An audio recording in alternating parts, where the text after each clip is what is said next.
चौधरी चरण सिंह ने जो है मंडल कमीशन बनाया, उनकी टाइटल है मंडल, मानो पिछड़ों का आयोग बनाया।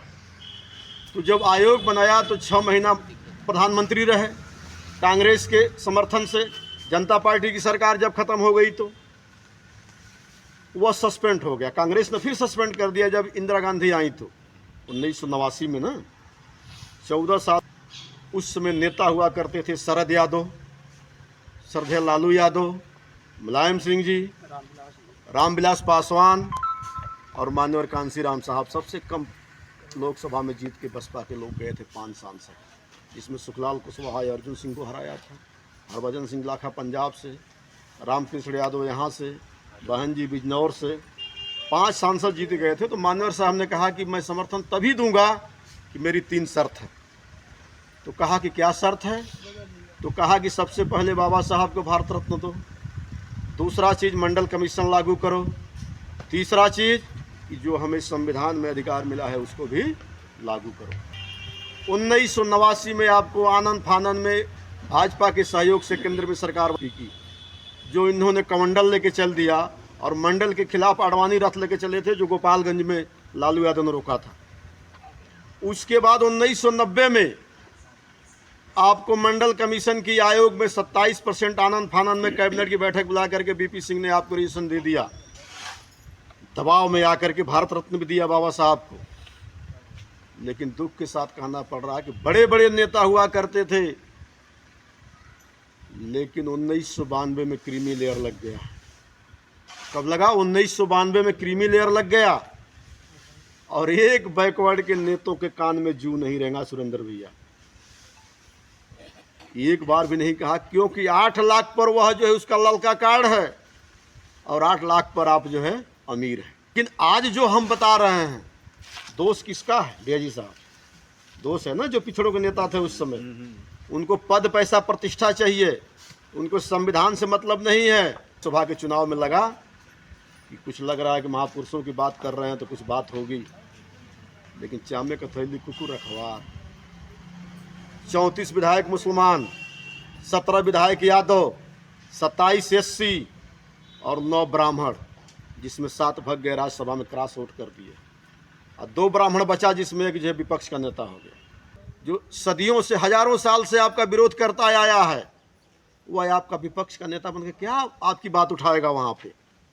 उसके बाद 1 अगस्त को सुप्रीम कोर्ट का फैसला आता है SC ST वर्गीकरण और क्रीमी लेयर का। 21 अगस्त को भारत बंद होता है।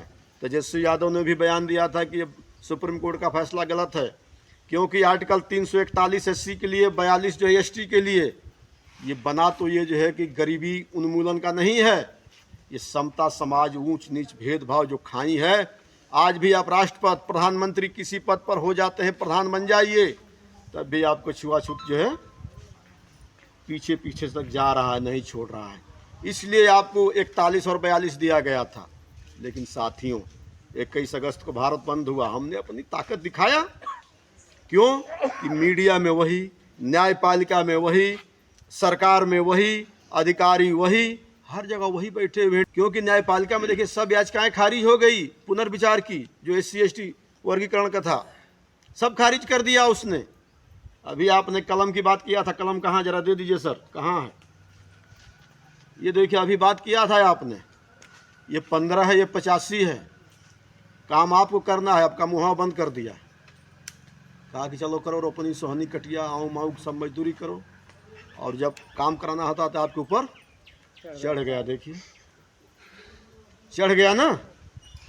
सब कुछ करते आप हैं, मिट्टी बनाते आप हैं, ईंटा बनाते आप हैं, सब कुछ करते आप हैं। जब घर और बन जाएगा तो रहेगा कौन?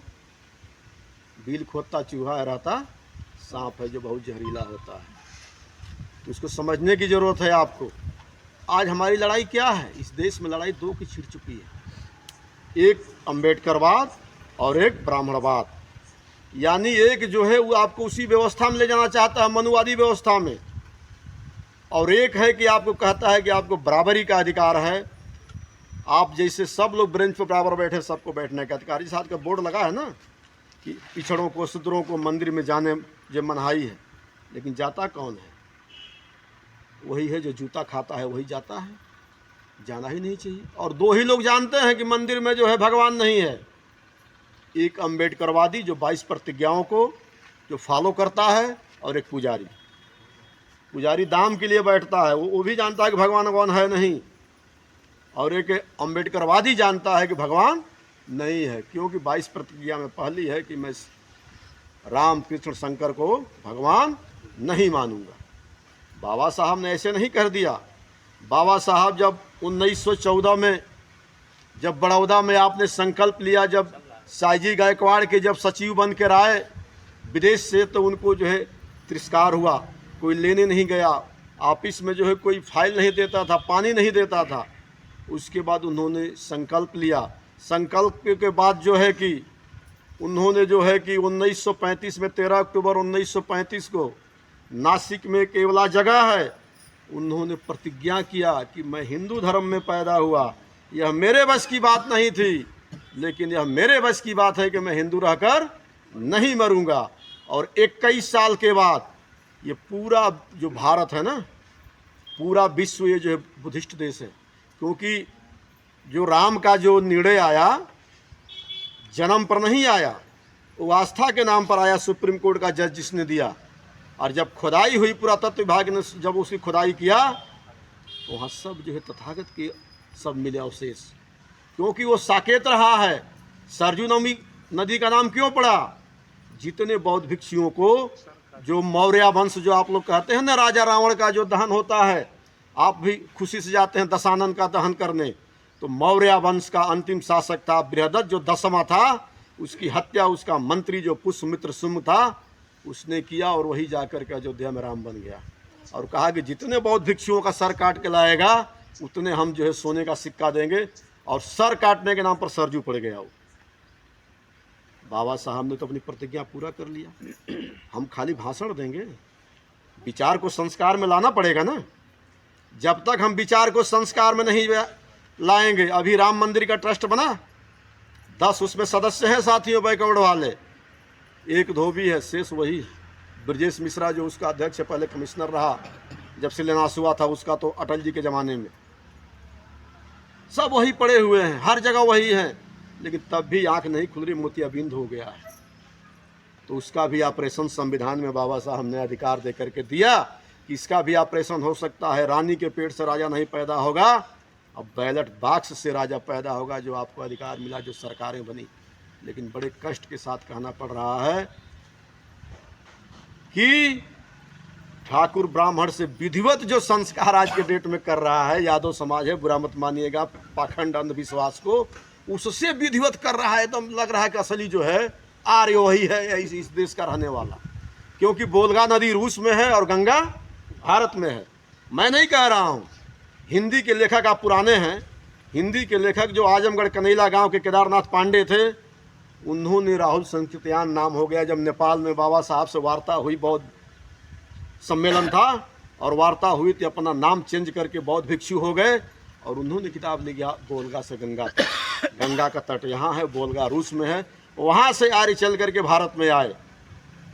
जब हम पढ़ेंगे तभी तो जानेंगे।